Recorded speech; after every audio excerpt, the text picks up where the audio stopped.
Hey, everybody. Welcome back to the Neuroverse. I'm your host, Magnus Hudemark.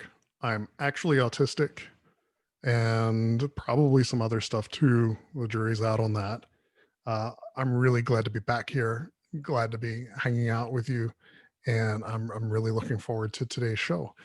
Um, it's been kind of an exciting bit of time since the last time we hung out. We recently had the Stanford Neurodiversity Summit, which is based in California, but it was a virtual event this year. So there was something close to 3,000 people around the world attending. I got to attend. Some of our friends from the UK were there. Dr. Nancy Doyle put on a great performance representing us. And Judy Singer was there. She was great. So all of that's going to be out on YouTube. I'll try to get the links to the Neurodiversity Summit out on YouTube, the links from YouTube into the show notes, so that if you have 5 days with nothing to do, you could just watch 5 straight days of YouTube content and enjoy it. About the show, a little bit of housekeeping. This show is listener supported. If you're hearing ads, something is wrong. There are no ads in this show. It's listener supported. We have a Patreon. If you have the interest and you have the means to support the show, every little bit counts.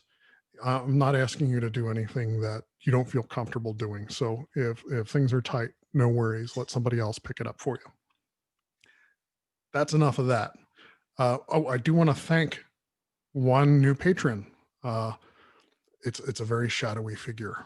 They are a very shadowy figure. I don't know their name. I don't know their gender. It's TS.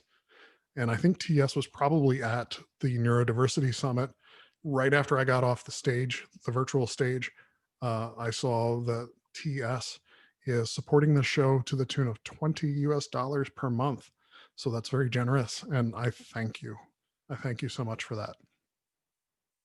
All that being said, we have a guest today, and I'm not going to give you a long wind up.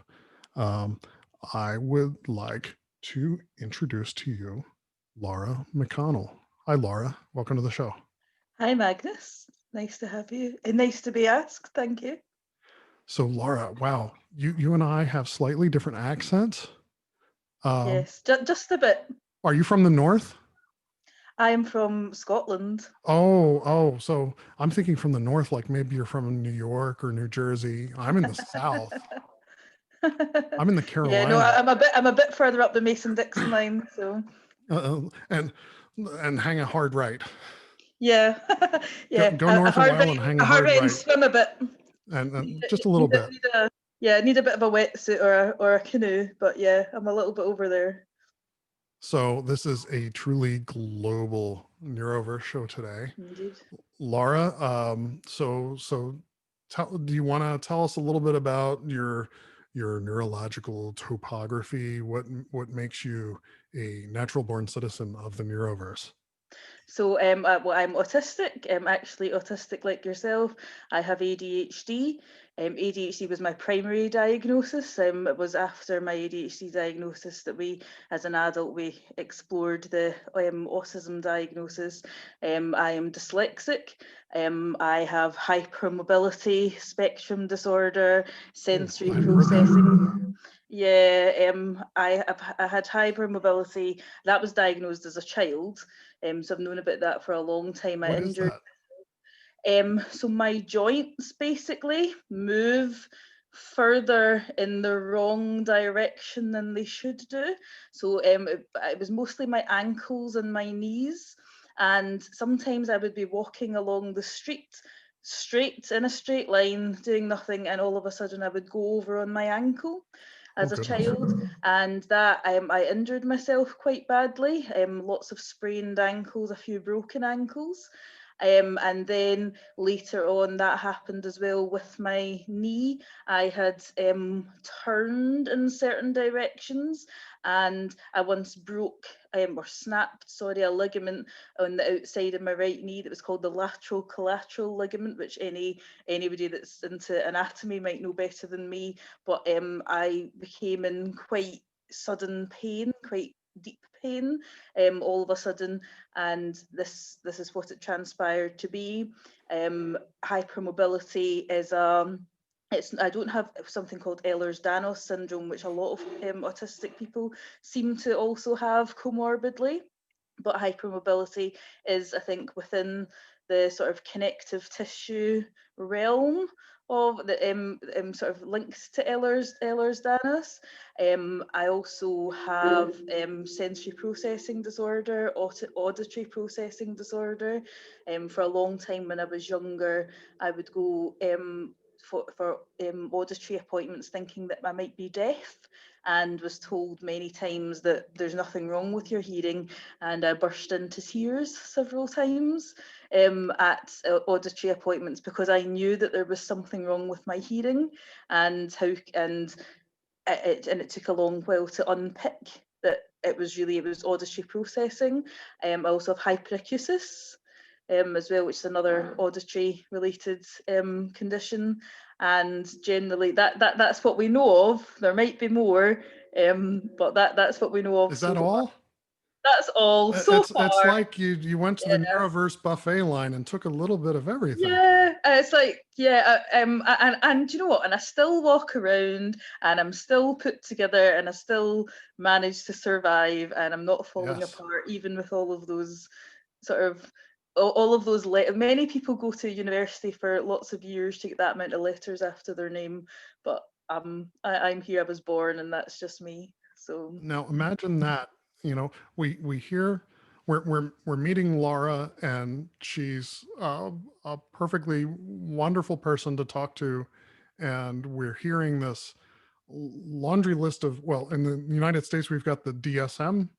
I'm not sure what it is in Scotland. oh, we kind of do a combination of the DSM and the ICD. I think that ICD, yeah. psychiatrists kind of they have a little bit of wiggle room. They have a bit of they can whatever is in their gift. I know that my psychiatrist has used the DSM sort of for different diagnoses, but also if they were to prefer the ICD, they have that wiggle room. So I think maybe in the UK we have a bit of a luxury position, I suppose, in that they can go from both manuals. Right. So I guess my point is that um, we can have brains that are substantially different to the typical configuration, Hmm. and still have a perfectly wonderful life. Yeah, exactly, and that's quite a lot of what drives me as well. I have a lot of these differences, and I have a lot of challenges based around these differences, substantial challenges at times, but I still have a very wonderful life, and I suppose get on with it.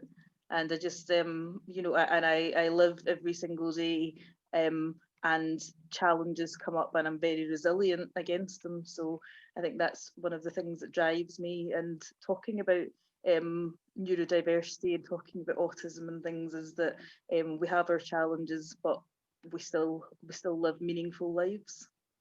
So tell me, does um, this long list of differences, does this keep you from working? No, I am a primary school teacher, A which teacher. in the USA would be the equivalent of an elementary school teacher, Yes. although our sort of grades overlap a little bit. So the grades of children I sometimes teach would be in your middle school. Okay. As well. So the children that I teach would be from your, I suppose, your pre-K age up until sort of grade seven, grade six, grade seven, grade eight sometimes. And so our system kind of overlaps a little bit with yours. And I was a class teacher for a decade. I had my own class, and then I've also done other roles in mainstream schools, not in schools that are particularly for children who have special educational needs. But I've been a behaviour support teacher. I've also been what's called a support for learning teacher, where you take children to do interventions, say literacy or maths interventions, to support a lot of emotional literacy interventions. and in the last few years I've got involved a lot more with groups of autistic children who are in mainstream groups of children with ADHD, and supporting their well-being and their learning in the mainstream school. So, and that's what sort of my focus in work is at the moment. So that's amazing. You're a teacher that has so many of the differences and conditions that are also represented by your students. Yeah, basically I am now teaching a lot, especially in the support for learning kind of role. I'm much more focused on the students who are more like me, who have all of my differences, who are all very different themselves, but all in their own way very like me as well. Which a lot of them really like. They like the fact that I Yeah. say, "But you're so like me." Or I remember I identify with you, and then they get a little bit confused when they hear me say that to someone else, and they think, but they're nothing like me. And I'm like, but they are.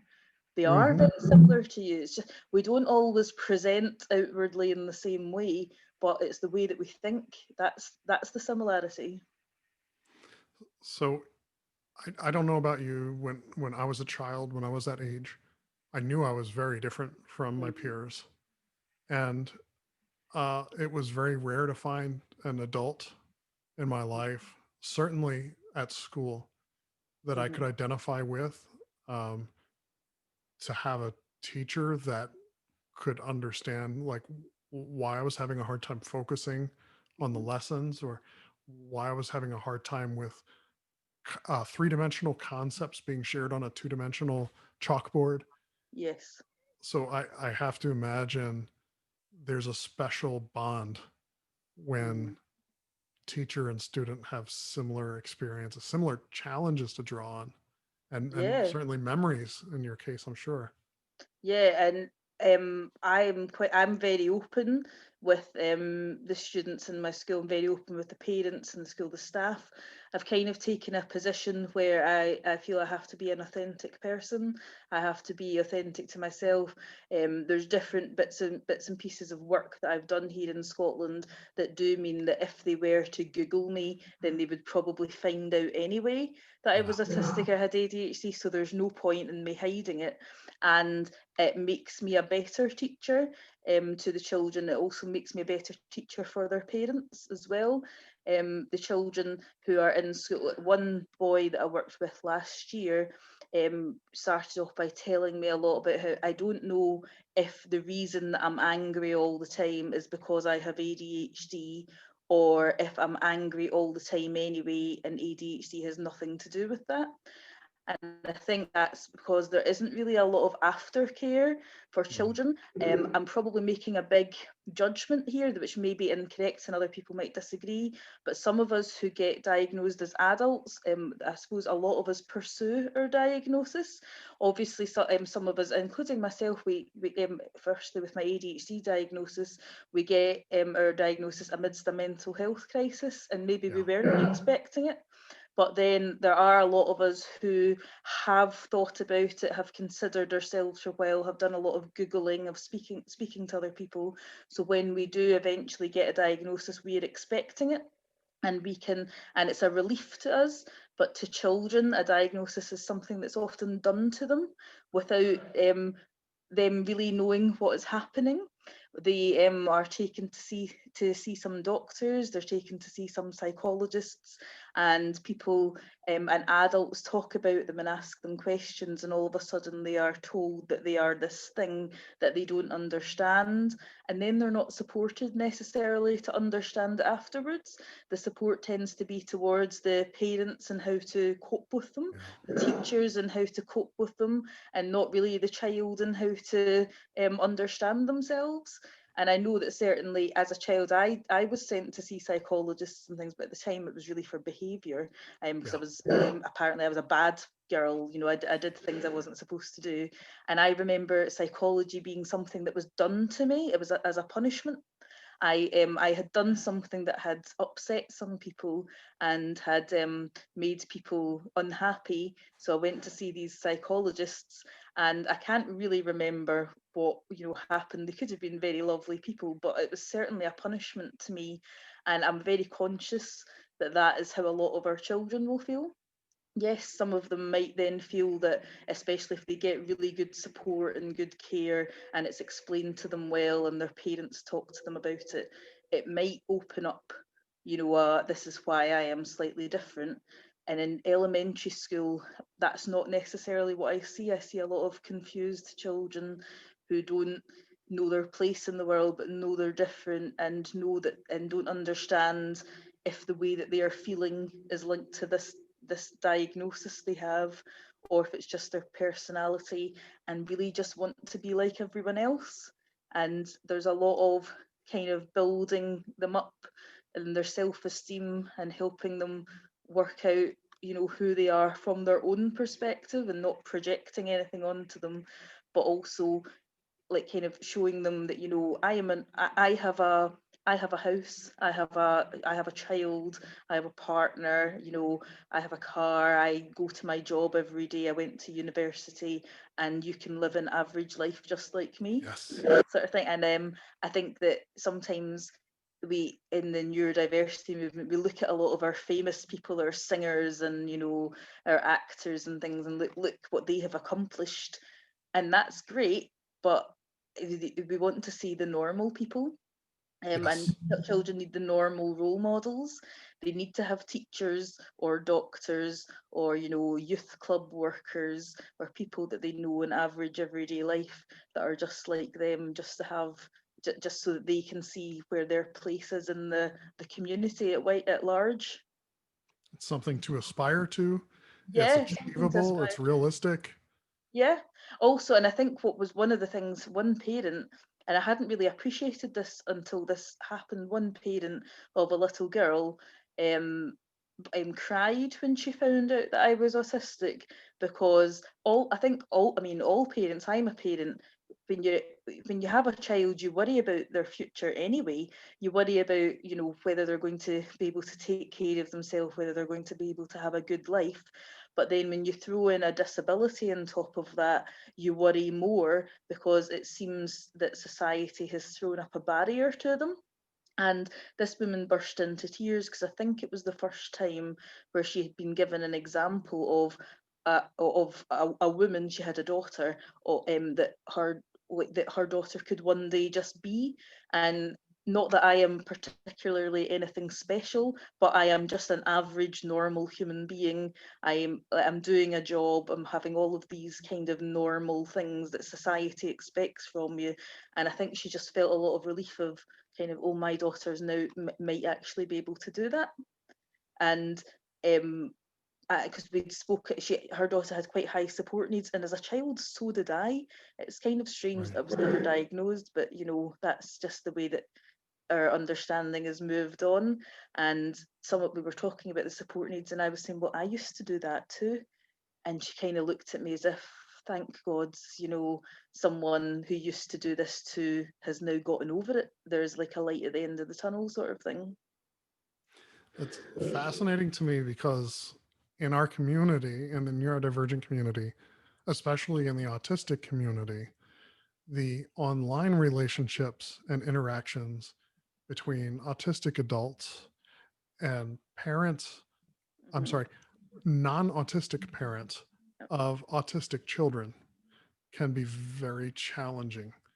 So the idea that there's this real world interaction Mhm. between a very important person in that child's life, their school teacher, there's almost nobody more important than their mother or their family. Mhm.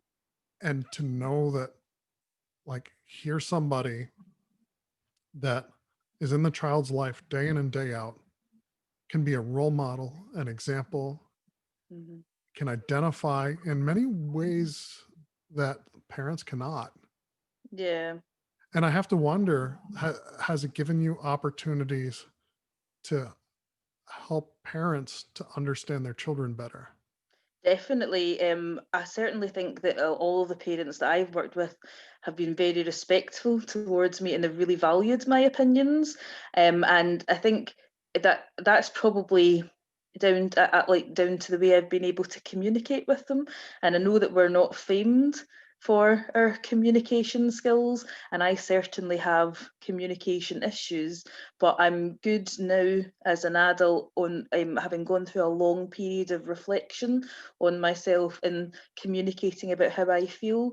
And I suppose in that whole double empathy sort of realm where autistic people can identify how other autistic people feel, and we can and we understand each other's communication, I'm quite able to, with the children I worked with, some of whom have really high support needs, even though they're we have maybe a slightly different situation in Scotland where we will have children who have very high support needs and are non-verbal in mainstream schools, because we have what's called a presumption of inclusion. So all children have the right to be and to be educated in their community and in their community school.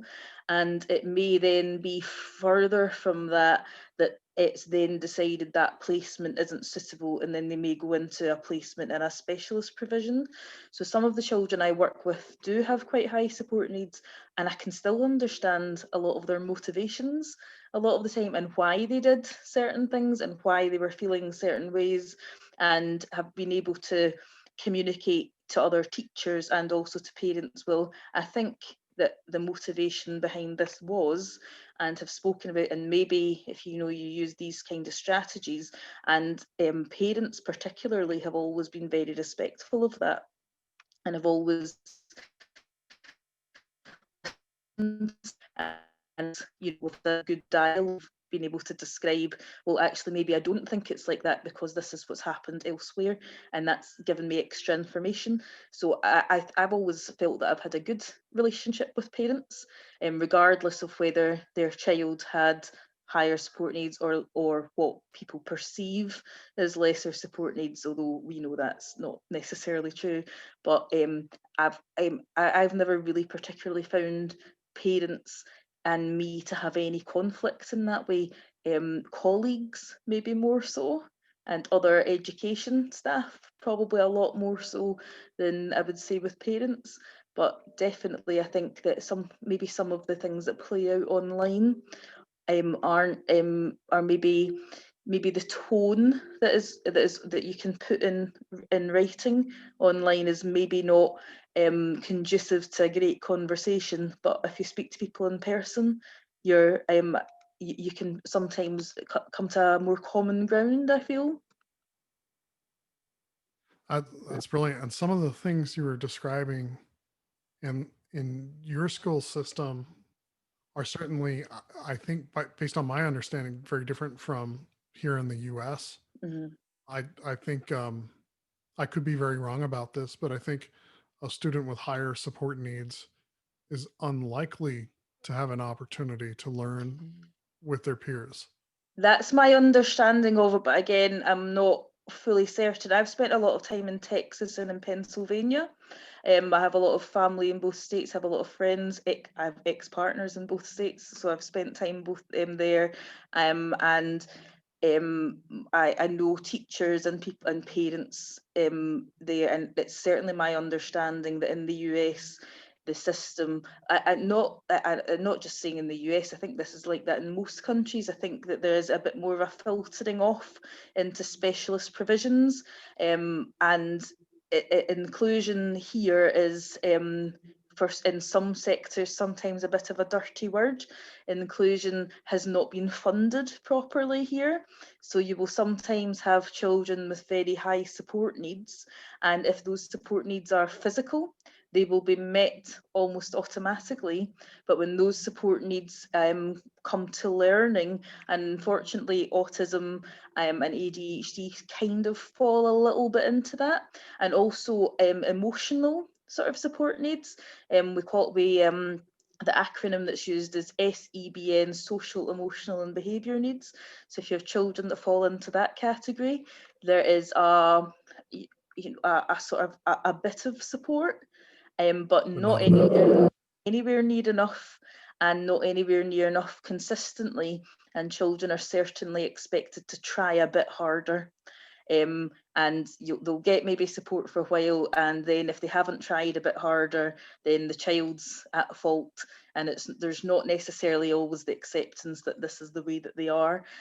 So inclusion's not a perfect system, but it is certainly possible. I've worked with children in mainstream schools with a variety of disabilities, physical, hidden, seen, unseen, sort of and learning disabilities that they would not be learning in the same way as you would expect their peers to learn. But that's not to say that they're not learning.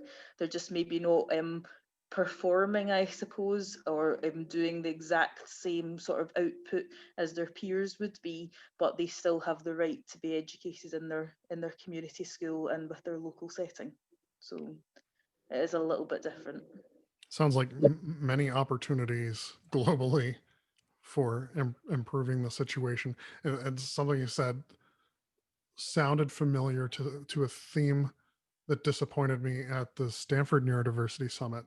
There were some great things being shared there, and then there were some, I think, regrettable reminders that we have a long way to go, where people, non-autistic people working in our space, suggesting that autistic students need to push through their issues, or autistic job seekers need to push through their issues, and nothing about supporting our needs that are different. Yeah. We don't have issues, we have needs, and our needs are just a little different than everybody else.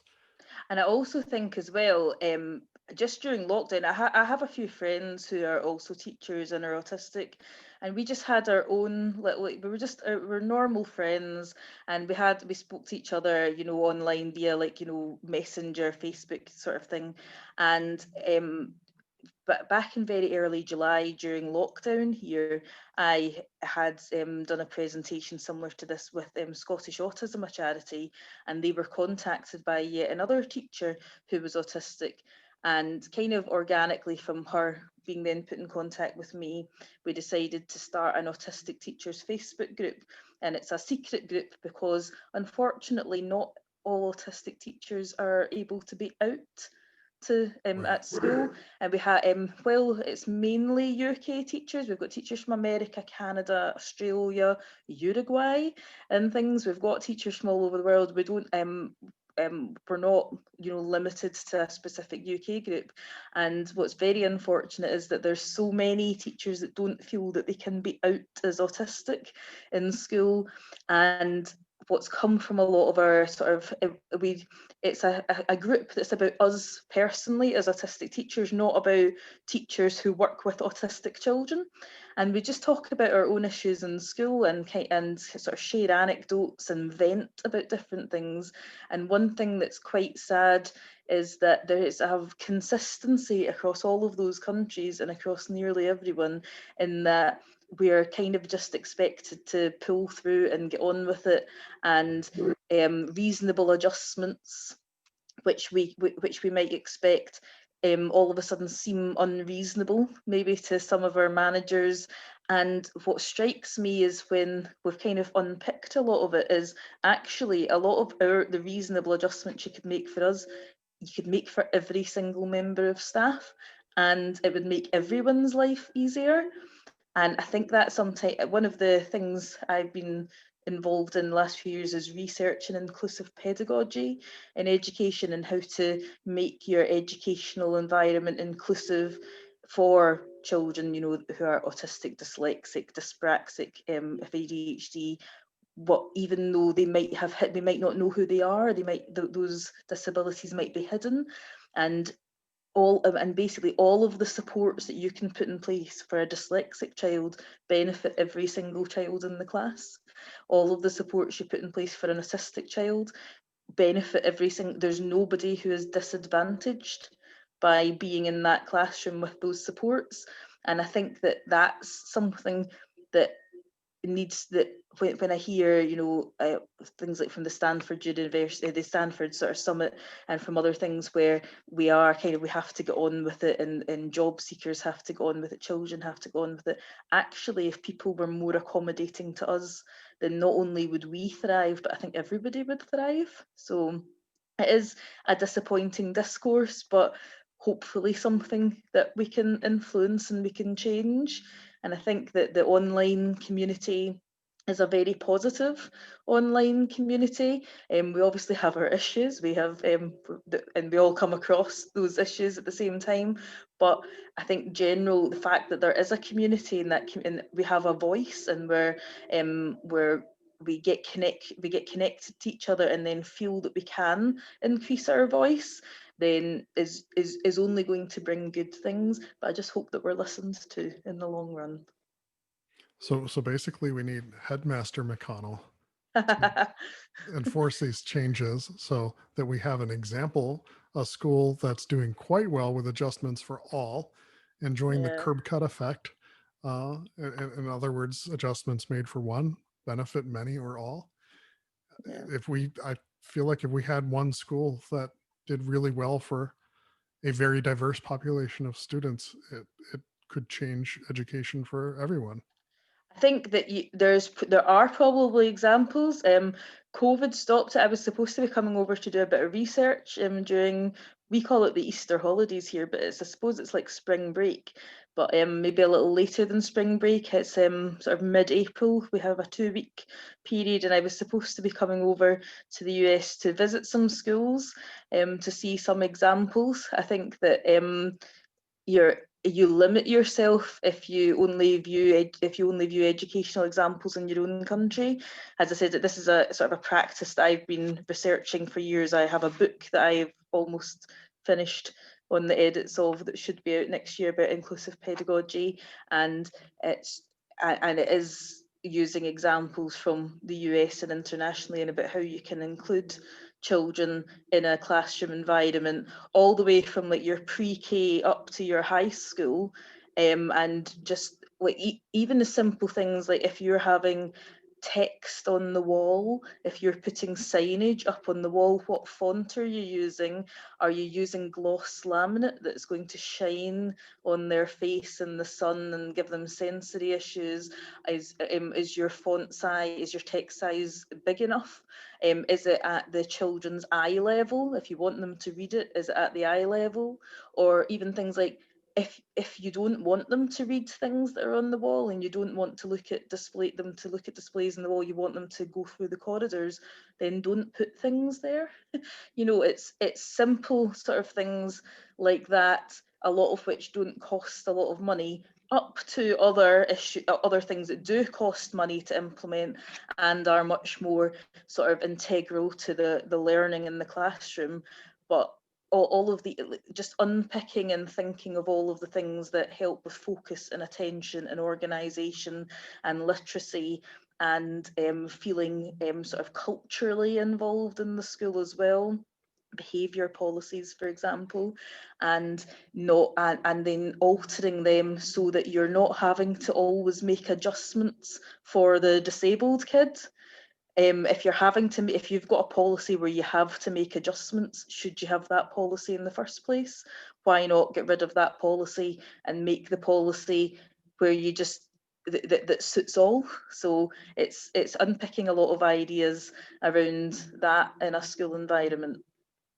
I love this, and I did pick out of there that there's a book coming. So Yes. now I have an excuse to ask you back onto the podcast when the, Excellent. when the book comes out. We need to have you back to talk about it and Definitely. get everybody reading it so that we can Definitely. fix education globally. Oh, we can only hope, but yeah, definitely. I'd love to come back. So,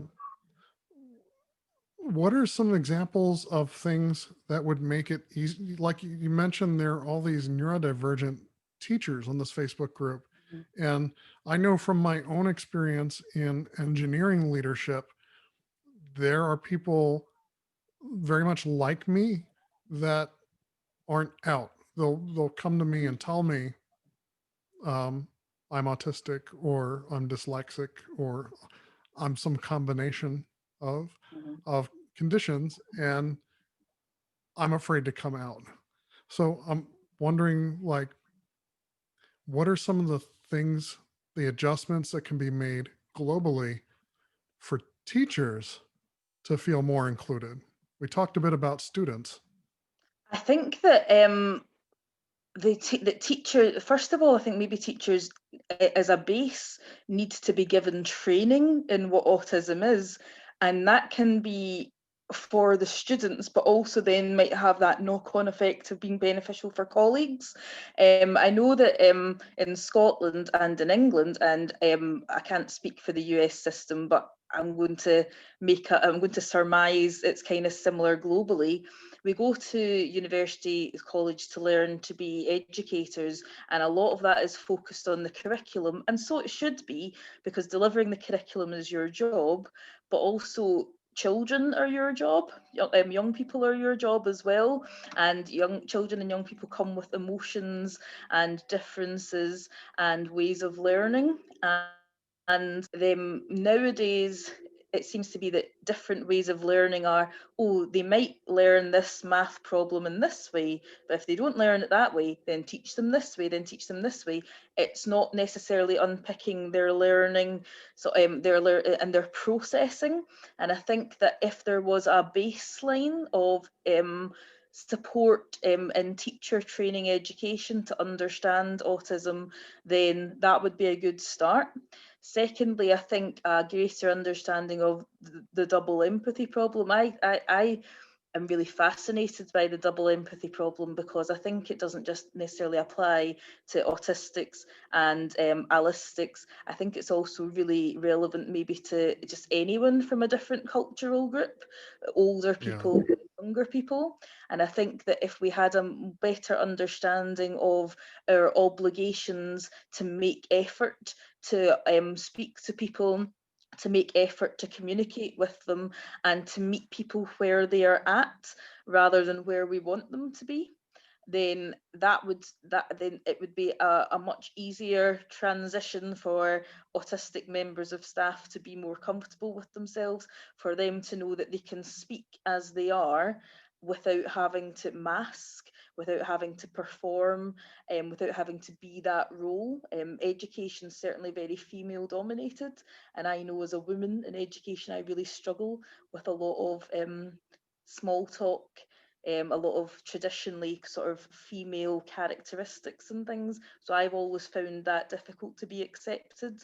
Whereas I would go in and I would want to talk about work and I would be very focused, whereas other women didn't want to talk about that. Whereas I think if maybe there had been more of that double empathy understanding, where people just were happy to meet me where I was. Many people were. I made lots of friends who were just happy to meet me the way that I was and didn't have an expectation of me, and we got on well. Whereas people who didn't think I performed or conformed to a certain ideal found me a bit more difficult.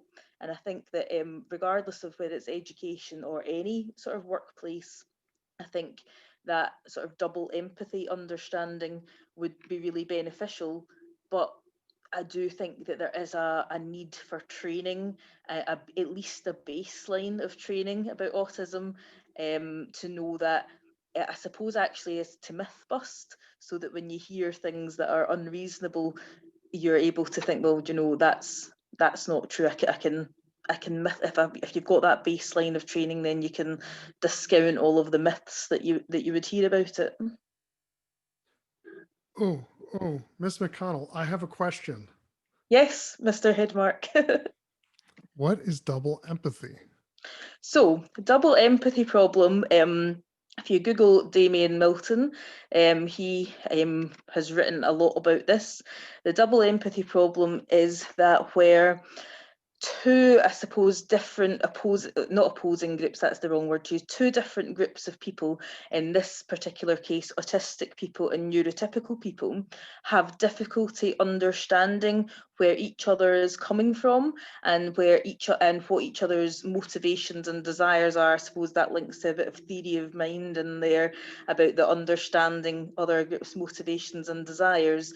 Whereas within autistic groups, and I certainly find this very true amongst myself and my autistic peers, we can understand each other, we understand each other's motivations, we understand, there was even a piece of research just out the last couple of days, I retweeted it on Twitter, but I can't remember who it was from an American group, and it was all about how autistic children can understand when other autistic children are happy or sad, how they are feeling, but the neurotypical people can't necessarily understand that within autistic groups, just as we can't understand that necessarily, how they're feeling and what they are communicating in neurotypical groups. And double empathy sort of relates to autistic people always being asked to understand neurotypical people,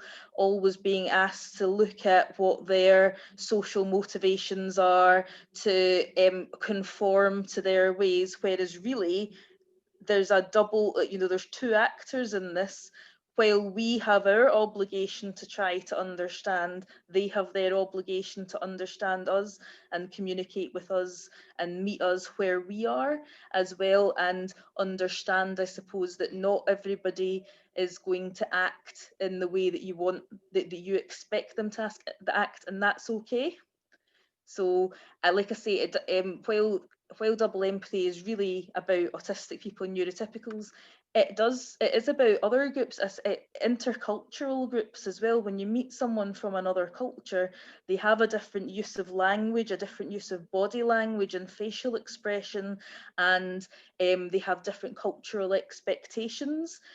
Older people and younger people, men and women at sometimes, if we want to go be gendered about it, that like have different sort of expectations between each group, and everybody understands with all of those other groups that you have to meet in the middle somewhere, and that both actors have to communicate and make allowances for the other party. But in an autistic and allistic relationship, that doesn't always happen, and that's really what the double empathy problem is that the two party, that we autistic people have community and have a cultural understanding amongst ourselves, and we can get on with each other and we can understand why certain things happen. It's just when we are communicating with neurotypical people, that doesn't always come through. Hope that was a good explanation, but that was as best as I've been able to articulate it to children at times. So that's my understanding of it. That was not just a good answer, but for those watching this on YouTube, I was fist pumping the air while you were giving the answer, because I think this was one of those moments of like great clarity. I heard of this before, but I know a lot of our listeners may not have, Yeah. and it really helps. I think to bring clarity to why it's so hard when people who aren't like us will maybe give us a poor performance review at work. Yeah. And it's not necessarily that we were doing anything wrong, Hmm. but that the person assessing our behavior and our performance uh, isn't coming far enough to understand us. Yeah. And we're doing all of the heavy lifting to be understood.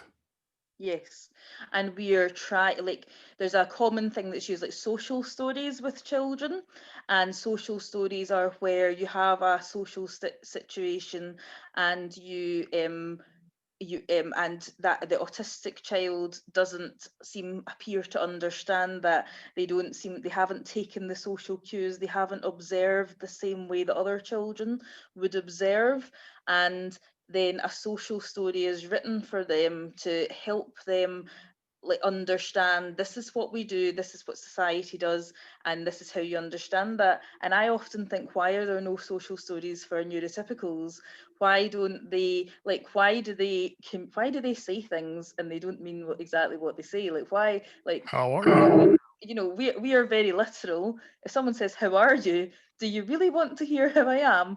Like, we'll tell them exactly how we are, and that's not what they want to hear. And it sometimes takes us many years to work out that actually they say things, but these are just catchy phrases that where there's a set answer to them, and the set answer is not really the correct reply. And I I sometimes think, why is there not social stories for neurotypicals that tell them that that's odd, and that's not the type of behavior that we expect, and that's not the type of behavior that a lot of people expect, because let's face it, there's a lot of us. you know there's an awful lot of neurodivergent people out there in the world who are all navigating this neurotypical society, and we're all navigating it sometimes silently by ourselves, and we're struggling, whereas actually, if if we all clubbed together a little bit and told them off, then maybe it would be maybe they would employ a bit of double empathy and would maybe be more effective communicators to us. So I think that double empathy for me is just as some like it's I suppose the best way to describe it is taking someone as they are and accepting them as they are and meeting them where they are, and not applying an expectation, a behavioral expectation to them, not overthinking their tone of voice, not overthinking their body language, and just taking what they've said to you as they are, without going away and then saying, oh, do you think that the reason they said this was because, and just letting people get on with their lives, kind of thing. So I think employing a bit of double empathy would be of the benefit to everyone in society.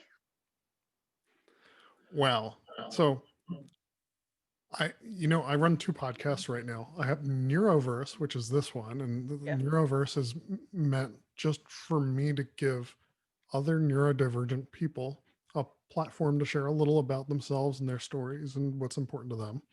The second podcast is Autism First Language, and that's just my opportunity to shout into a mic and shake my tiny fist at the sky.